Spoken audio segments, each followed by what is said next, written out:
Welcome to our channel. Today we how to uninstall Trello for design boards, quick tutorial step by step clearly.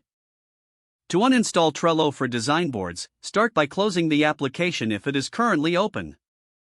Locate the Trello icon on your desktop or in your applications folder. Right-click on the Trello icon to bring up a context menu. Select uninstall or move to trash, depending on your operating system. If prompted, confirm that you want to uninstall the application. For Mac users, open your Finder and select Applications from the sidebar.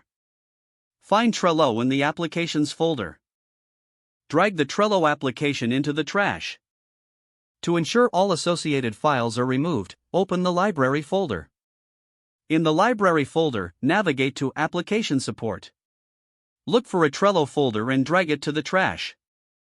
Next, check the Preferences folder within the library. Delete any Trello-related preference files you find. For Windows users, open the Control panel from the Start menu. Select Programs and then Programs and Features. Find Trello in the list of installed programs. Right-click on Trello and choose Uninstall. Follow the prompts to complete the uninstallation process.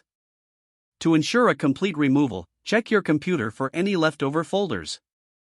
Empty the trash or recycle bin to permanently delete Trello and its associated files. Restart your computer to finalize the changes. You have now successfully uninstalled Trello for design boards. If the page does not load, refresh the browser or try again in a private or incognito window.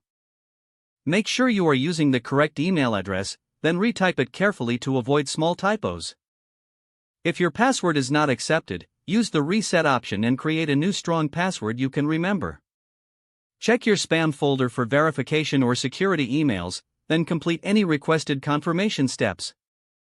Enable two-factor authentication if available to improve account security and reduce unauthorized access risk.